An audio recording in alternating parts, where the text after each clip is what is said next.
Hello, welcome to my series discussing the evolution of Dungeons & Dragons from the early original edition released in 1974 through to the current 5th edition released in 2012. I'll take a look at each version to highlight the subtle and dramatic changes that have occurred since Dave Varson and Gary Gygax released the first commercially successful role-playing game on the world. So take your steps into the magical fantasy adventures made possible with D&D. Warning, here be dragons. In today's video, I'm transporting you back to 1974 and the release of original Dungeons & Dragons for the princely sum of $10, which actually was a fairly significant amount of money. Now this isn't an original. If it was, this would be over £1,000 because it's got the brown box look, but it's actually just an A4 white box, and I printed out my own copy of the front cover of the box set, and inside we have some goodie. We've got the original white box, 3 booklets plus chainmail, and then the supplements. Today I'm going to concentrate on the original 3 volumes that came in what is now often referred to as the white box edition of D&D.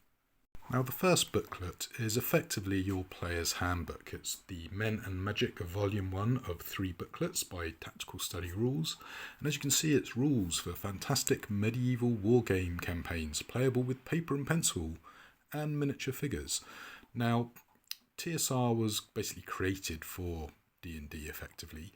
They did manage to acquire the rights to Chainmail, which was a rule set that Gary Gygax had been involved with, and here is a copy of that. Now, although they claim in the rulebook that chainmail is sort of a requirement, as is the outdoor survival game by Avalon Hill, which is what this map is all about, that's not really true. Everything you actually need to play is contained in the 3 volumes, and this is obviously the really important one for players because it gives you the classes, your abilities, the combat system, and of course spells, hence the Men and Magic title. Now because this is a PDF, it's just on plain paper, this should be cardstock. And as you can see, it's been signed by Gary Gygax. Lucky me. Well, all the PDFs have been. Now if you want to buy this product, as I say, if you've got like a £500 plus, you can get yourself a tatty copy, or you can just go on Drivethru RPG and in the DMsGuild part you can buy this for less than $10. I think it might even be £5 at the moment on a special offer, and that will get you these 3 books, and then obviously if you want the supplements they're going to cost you extra. Now the actual quality of the product was pretty ropey because, you know, we're back in 1970s with typewriters and paste up. So to reproduce this at home is fairly easy as long as you've got a decent printer and a nice long handled stapler to staple the middle, and you need to be able to staple up to about 50 pages. Anyway, let's look at the product as it would have appeared back in the 70s. So we've got an index which is decent, not brilliant, and we've then got a little sort of potted history of how D&D came into existence. And there are 2 main schools of thought on this. There's basically the Gary did everything, what a genius, or Gary's a total fraud and Dave did everything, what a genius. And I guess there's probably a 3rd school that's somewhere in between. Now if you want to see some of the early history of D&D and you want to look at how wargaming was responsible for its creation, as is sort of discussed in here, you probably are going to want to check out Secrets of Blackmoor.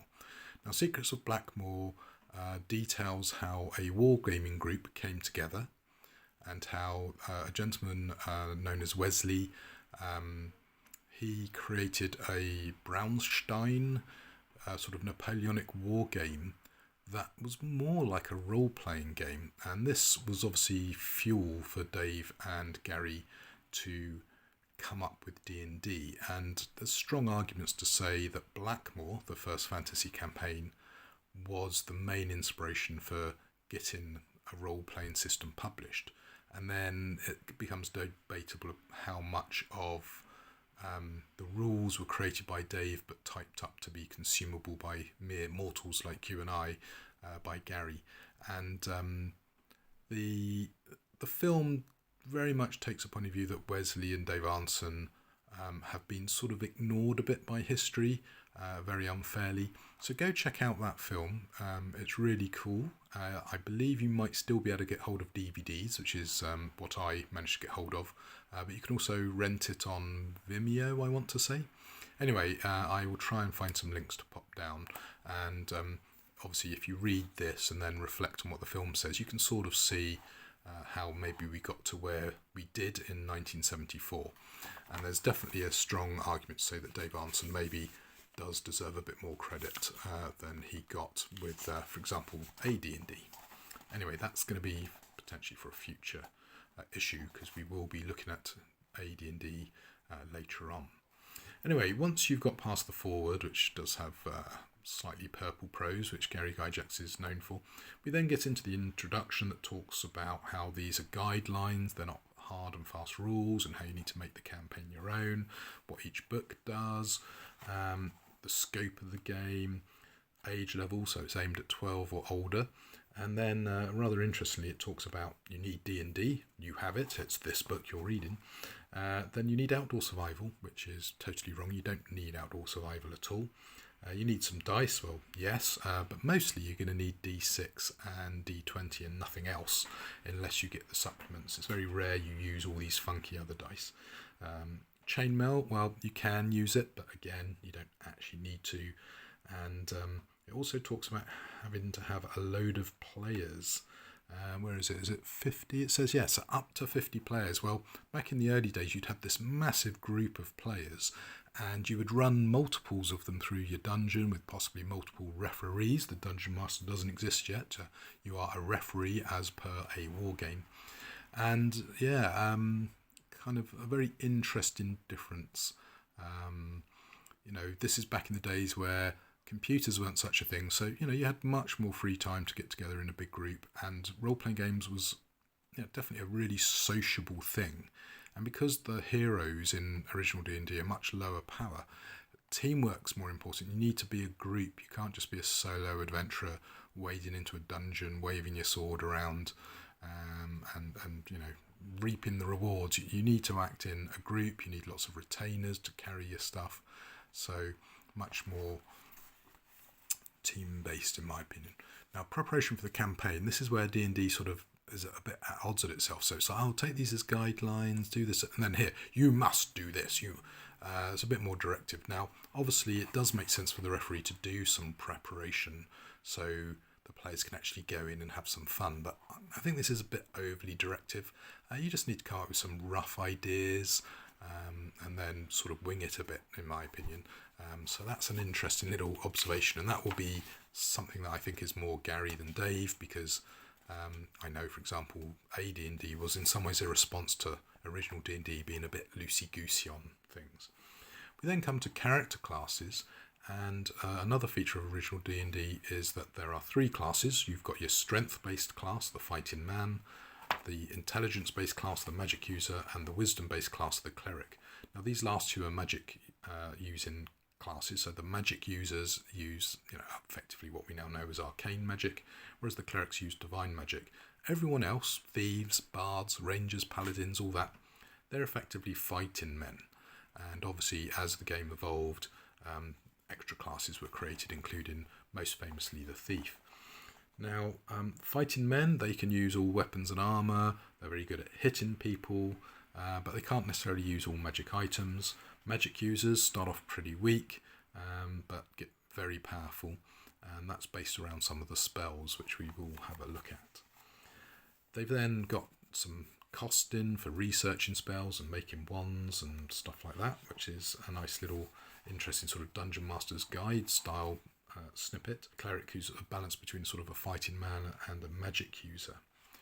We then got separately your races, or species if you prefer. So you've got dwarves, who are basically fighters. They don't really do magic and they can't be clerics.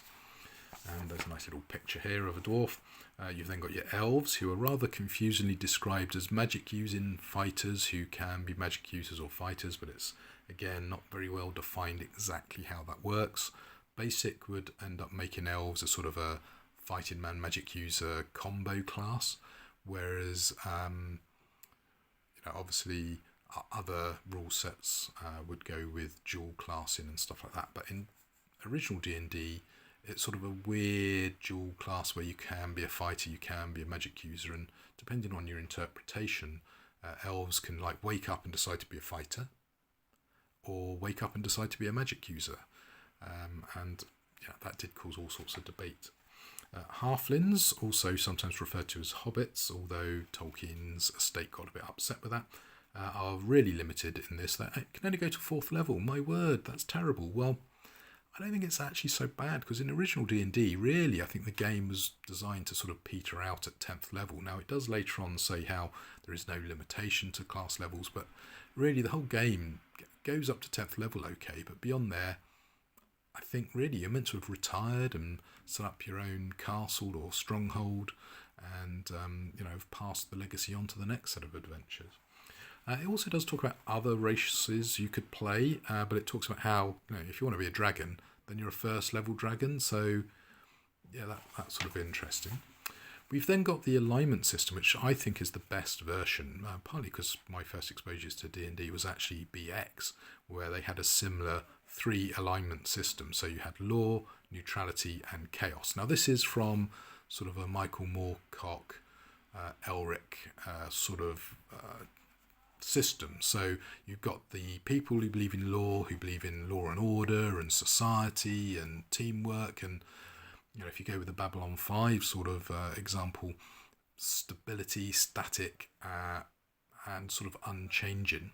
Chaos are much more selfish, individualistic, don't really like rules, they're the sort who are going to stick it to the man. Neutral obviously are what I guess most of us would be, which is somewhere in the middle where, sometimes you want individual freedom, other times the collective good. So yeah, it's a very interesting system, and I think much better than later rule sets. And it also makes it easier to sort of hand wave away alignment languages. So yeah, that's something I much prefer. So we've got how to change character class. Basically, I wouldn't recommend doing it.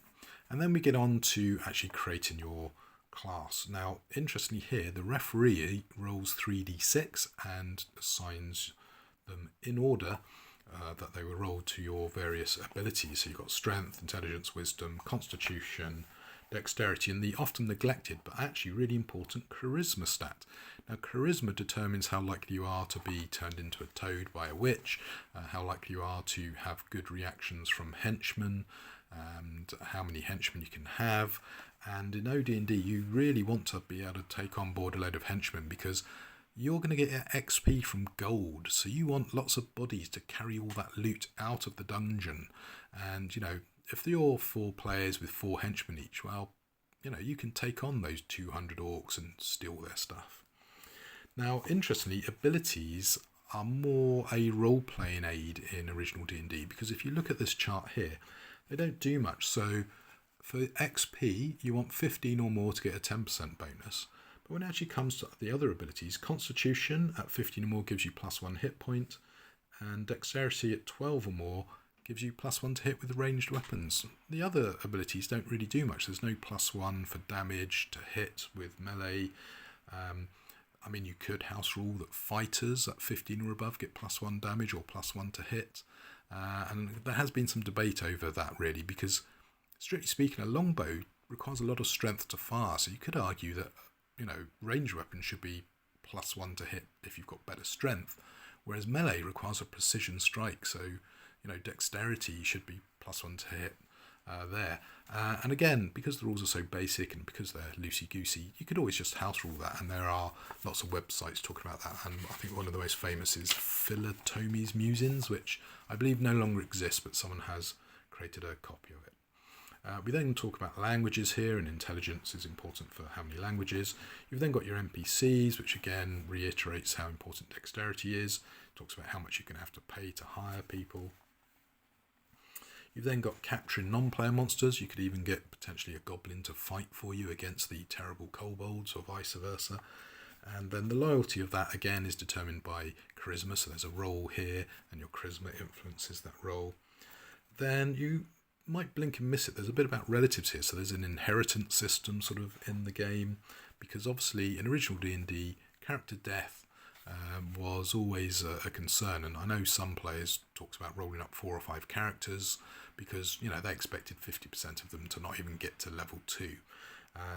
And that's something that the modern game sort of done away with. You're much more super heroic, which is good. I do quite enjoy it, but I like the idea that D&D, you start off as a lowly grunt who's quite forgettable, and you can grow to become one of the movers and shakers of the world, and I really enjoy that. Of course, that has led to criticisms of this being a sort of a colonial legacy issues baked into the game, and that's not a debate I'm going to enter into in this video. Anyway, we then get into the equipment and costs, which is based around the gold piece. I think there's a strong argument that it should be based around silver pieces, but tucked away here you can see maybe why it's gold piece, because plate mail costs a mere 50 gold pieces in original D&D, which means it's quite affordable for starting players. Later editions would up that price. Now, one way you could do that is you make everything silver piece but leave plate mail as gold pieces. But, you know, it's your campaign, you do what you want. We then get a little bit about encumbrance here, and it talks about the maximum load is 3,000 gold pieces effectively, because everything's done in weight by coins. And then you've got movement influenced by chainmail here, where you can move as a light foot, heavy foot or armed foot, which is 12, 9 or 6 inches. But if you've got that maximum load, then you're going to be moving at half your movement, which is a bit confusing, because if you're moving as heavy foot due to weight, are you now moving at 4 inches or 6 inches down to 3? So again, the loosey-goosey rules explanations get in the way there a bit. So we then got an example of the load of someone, and then what sort of stuff might weigh. And as you can see, 1 coin, regardless of value, is worth 1 weight. So, you know, gold pieces are better than copper pieces because they're worth more money and they weigh the same as each other. We've then got some tables for XP and titles, which is something that disappeared in later versions of D&D, which is a bit of a shame. And in some ways this is baked in via Chainmail and I guess Greyhawk, but possibly also Blackmoor. So you start off as a level 1 veteran and end up as a Lord, which is around 10th level, I want to say, but you'd have to count those up to be sure. It does have some asterisks for the highest level for elves, dwarves, and don't forget halflings can only be level 4. And as you can see, sort of game balance is baked in via the XP requirements. So clerics level up the quickest, then fighting men, and then finally magic users are the slowest of all.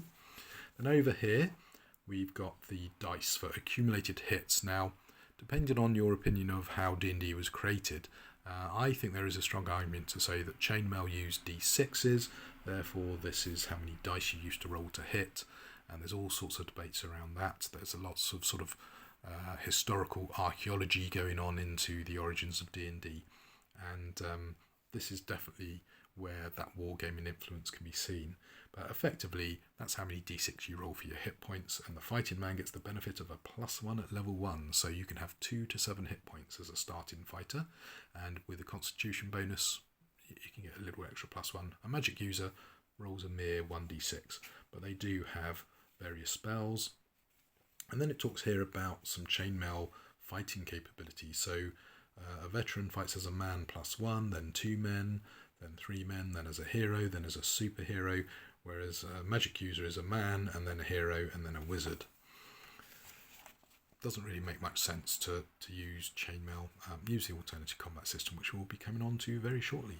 Then we've got the cleric, obviously, who starts off with no spells at level 1, so really they start off as a fighter.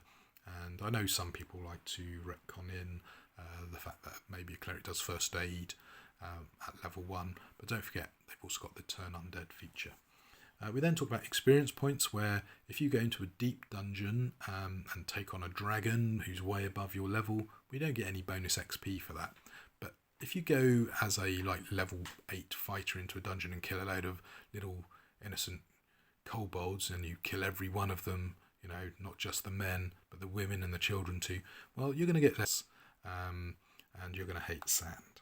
Anyway, yeah, in here talks about XP and distributing XP, and gold is really important in original D&D because loot forms your experience.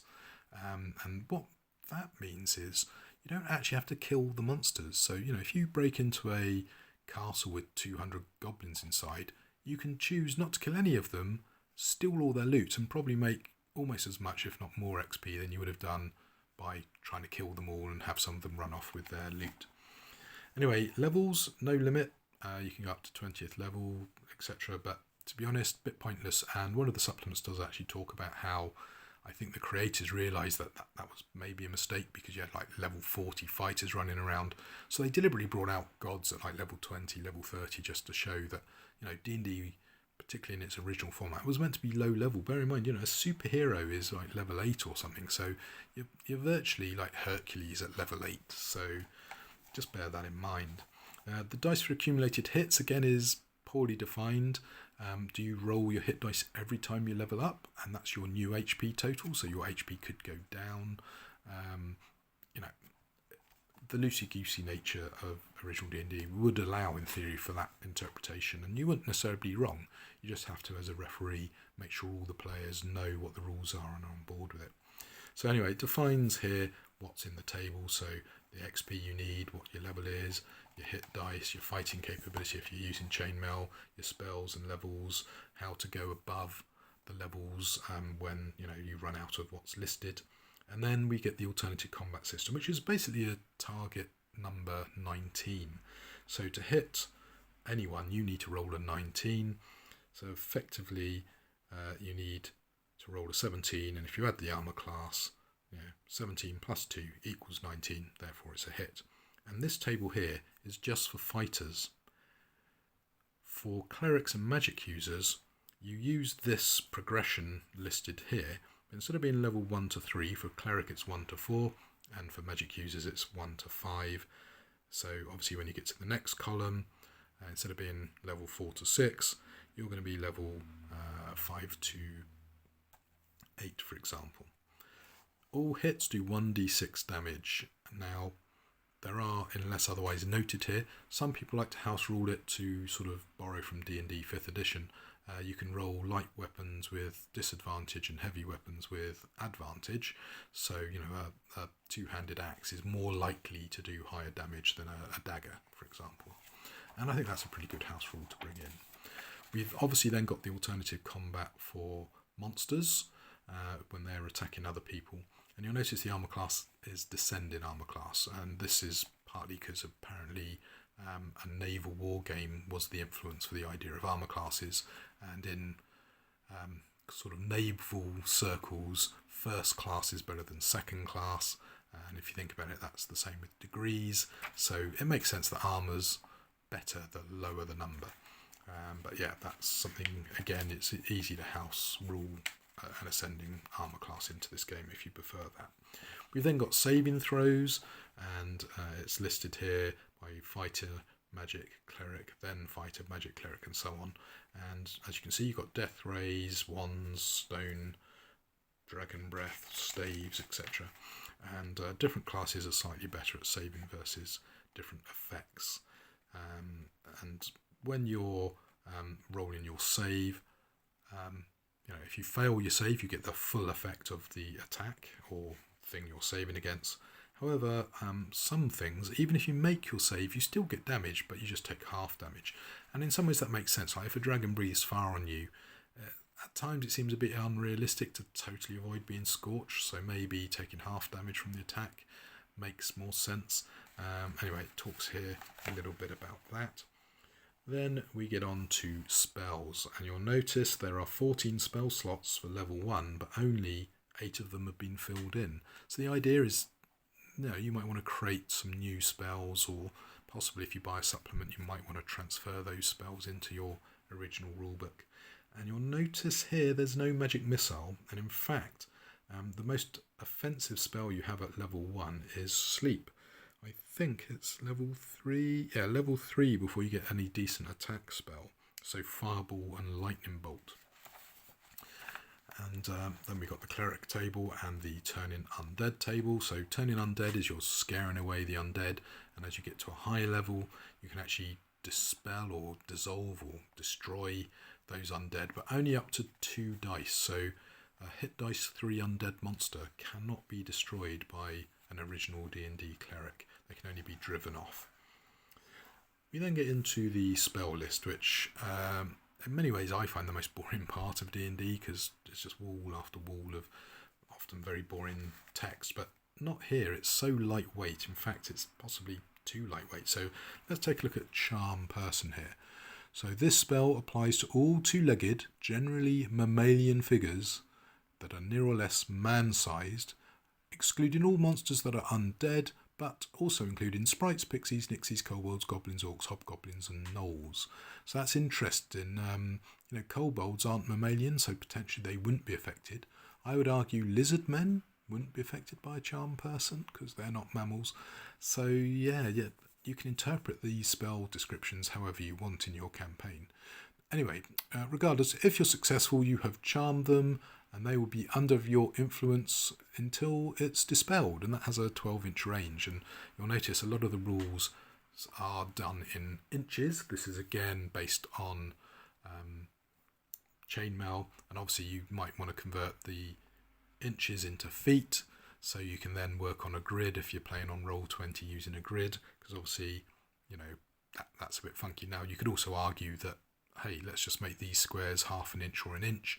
Therefore, a 12-inch spell will have a 6 or 12 square range. So sleep, very powerful, and as you can see, it affects 2 to 16 first level types, i.e. hit dice of up to 1+1, and it goes all the way up to a 4th level type. So it's not really going to work on anyone of 5 hit die or higher. So that's interesting. I suppose you could invent a spell called Greater Sleep that would impact them. So we've got a picture of an orc, which looks very much like a sort of ugly human here, rather than the pig-faced orc we would end up with in AD&D. And of course, modern orcs are sort of green goblinoid, and if you're into 40k, possibly mushroom-based. So the first decent offensive spell, Fireball and Lightning Bolt. So quite a lot of information here, and you'll notice it's pretty devastating. So a 6th level magic user will roll 66 damage in a game where most damage is d6. Absolutely devastating.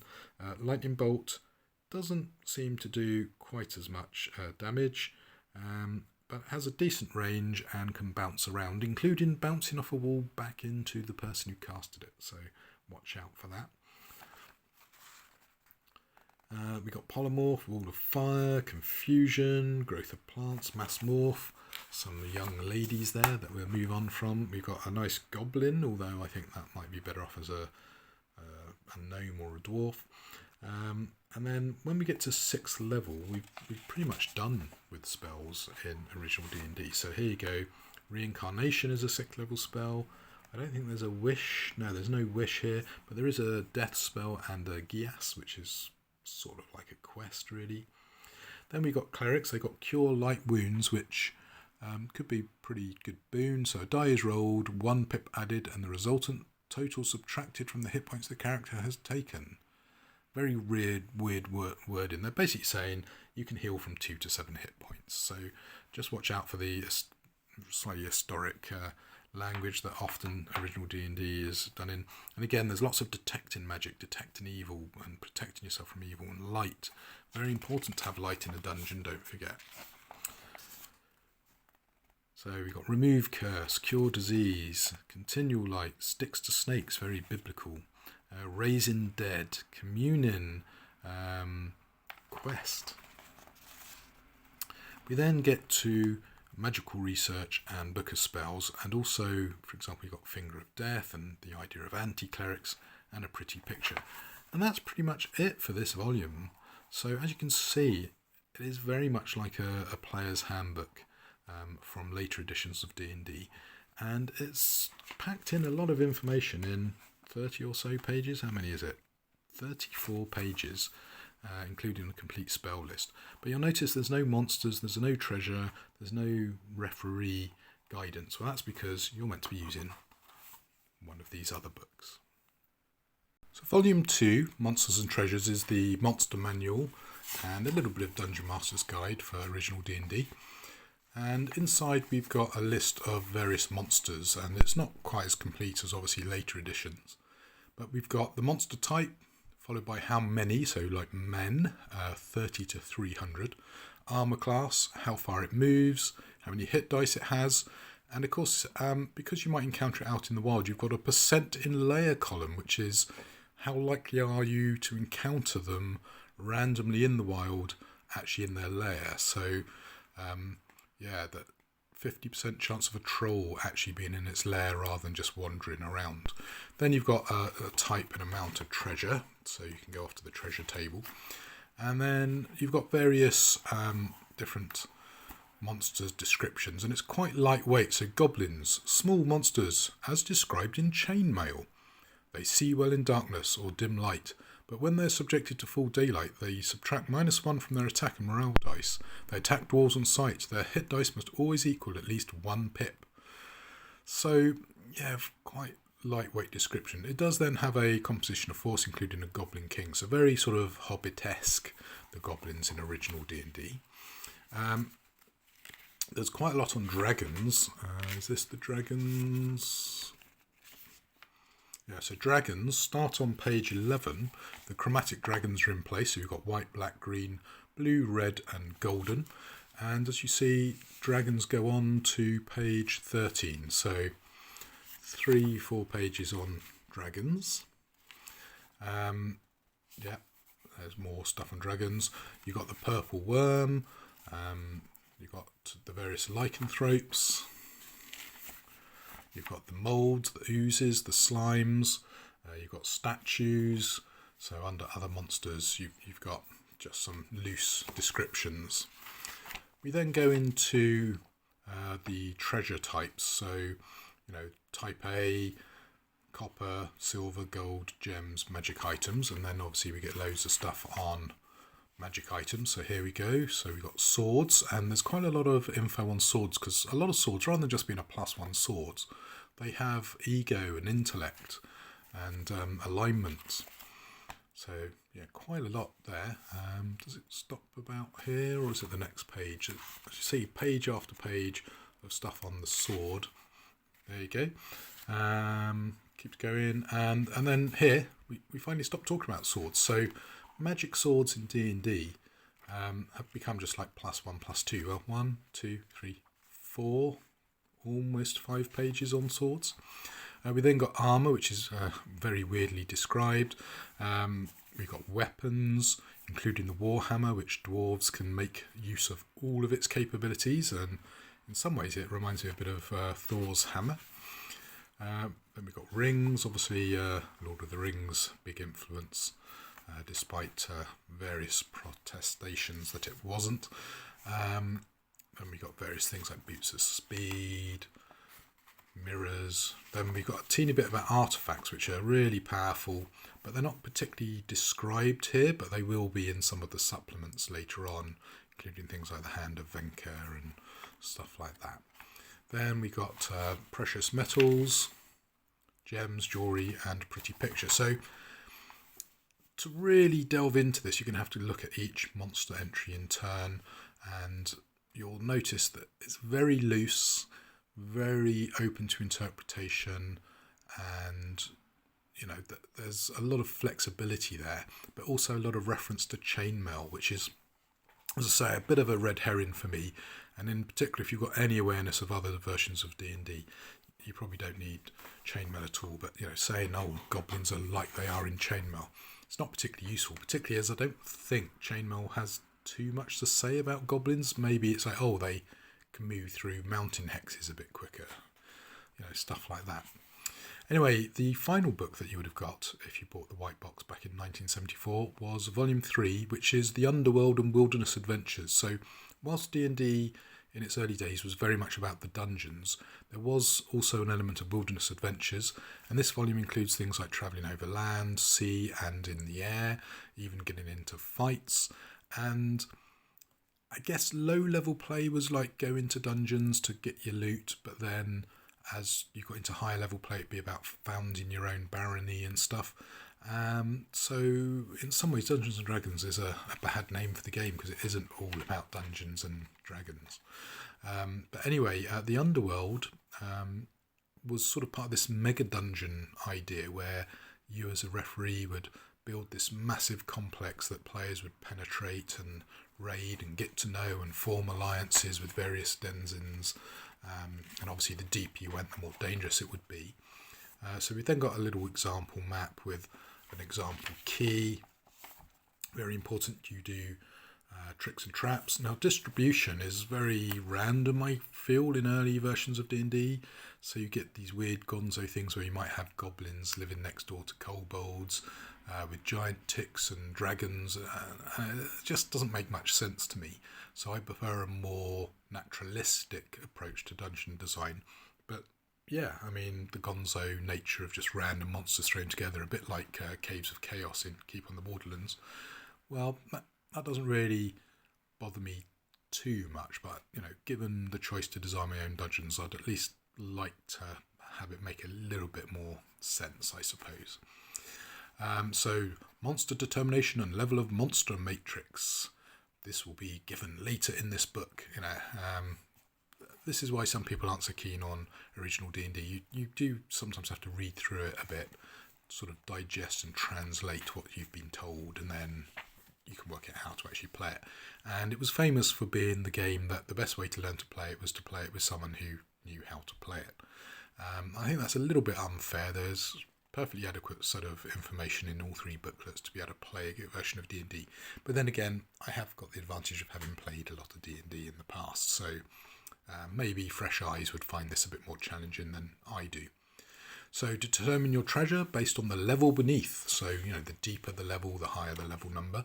It goes all the way to 13 or more. Unguarded treasure. And then here, maintaining freshness. Now this is sort of campaign development. So as monsters inhabited the room, spaces and corridors of a level are killed or captured, the level will become drab and dull. Coupled with this problem, players will have made fairly accurate maps of the level, so it'll be challengeless this way. Remembering that egress to lower levels is desirable, one must nevertheless revamp worn levels by one or more. So, not the easiest read, but basically it's saying, as players go in, you're going to have to rejuvenate, maybe re-inhabit levels, maybe have corridors sealed off or new ones built. So, yeah, a little bit of campaign building there. It then talks about moving around in the underworld, and then buried in this book, there's things like listening and finding secret corridors. So it's sort of buried, rather than being the first volume, it's tucked away here. So watch out for that. Sighting monsters, surprise rules, which you've got to be careful of. Surprise can be absolutely devastating. The wandering monster tables, so depending on the level, which interestingly goes up to number 6. But as you see, under level 13, that's where you're very likely to encounter level 6 monsters, very unlikely to encounter any monsters at a lower level. So number of wandering monsters, avoiding the monsters, random actions. So, are they going to be negative, uncertain or positive in their reaction to players? So again, this idea that you kick the door down, kill everyone and run off with their loot is not really true. The rules don't expressly encourage that style of play. In fact, if you watch things like Secrets of Blackmoor and read up on sort of classic players, they will often say the best way to win a fight was to not actually fight. Very Sun Tzu, I guess. So you don't need to go into the room with 300 hobgoblins and kill them all. Maybe just work out how to move around them or avoid them and get hold of their loot. Anyway, you've got an example of play here, which I don't remember reading the first time I read through the rules. We then go into the wilderness, so talks a little bit about Blackmoor and Greyhawk here, and the Thieves' Quarter, and also introduce the idea of that maybe adventures don't have to be just under the dungeons, although it's very much hinted at, and I guess a bit of retro knowledge has helped me extrapolate these sparse details into more copious essays. Anyway, talks about castles and who's likely to be in them, and support classes and specialists, etc., moving around. So this is where the outdoor wilderness map comes into play potentially, with penalties, and you must rest after 6 days of moving and rest for at least a day. Dragons don't need to worry about that and stuff like that. So again, sighting and surprise, what to do if you get lost, what to do about wandering monsters. So we've got yet another load of tables. How to evade people. Will people pursue you, or can you pursue them? Constructing your castle and stronghold, and there's a little bit of information there about that. Obviously, specialists, including spies and smiths and sages and men-at-arms. How to get specialist, and then another bit of campaign building information here, rumours, information and legends. So it's an interesting little read there. And then again, another bit of information buried in the rulebook, upkeep. Now apparently, and you might not realise this, that 1% of your experience points must be paid in gold pieces each month just to upkeep yourself. But if you don't do that, then there could be problems, unless of course you've built your own stronghold, in which case you're supported by your local populace as a lord. So, you know, the end game is get yourself a stronghold so you don't have to keep paying out this money every month to keep you in the lifestyle. But it doesn't really talk about what happens if you fail to pay that. It talks a bit about baronies and dealing with angry villagers, visiting other worlds. Then we got some land, air and naval combat stuff coming up with written orders, and then big powerful things like genies and ents. So here you go, you've got movement, diving, missile fire, air to air, air to ground combat, crashing, melee, naval combat, and obviously Dave Arnson was a big naval battles fan as far as I'm aware, so it doesn't surprise me that that's in here. Ramming, shearing your oars off, grappling, boarding, general notes on melee at sea, including watch out, you could drown stuff. Here you go, swimming. So if you're wearing plate armour, there is a 100% chance of you drowning. In chain, 80%, and you really should remove your armour. Leather, 20%, you don't necessarily need to remove your armour, and a 5% chance drowning if you've got no armour on. So yeah, that could go horribly wrong for you. I love this lycanthrope picture where the creature's bursting out and attacking someone. That's a fun little thing. Again, some more information that's important, buried. Where are you? Page 35 of Rulebook 3. You need to rest for a day, and then every other day you'll heal 1 hit point. And that then leads into the importance of tracking time. Now, there's a big emphasis on time and the development of your world, and the referee's got to be really careful of checking on time. Now, it's not necessarily talking about turn-to-turn time. We're talking about campaign play. So, for example, if you go on a dungeon expedition, you probably need to assume it's going to take a week to be in the dungeon. Wilderness, it's going to be a day per hex that you traverse across, or per travel, I suppose. You could travel potentially up to 3 hexes quite easily. A week of actual time is a week of game time. So yeah, you've got to track all that. And then, of course, little cop-out, we haven't covered everything, it's impossible. But yeah, I mean, that's the 3 books of original D&D. Now, as I said, Chainmail's not really needed, but it is recommended. It was a $5 extra back in the day, and there's a load of stuff about medieval style combats.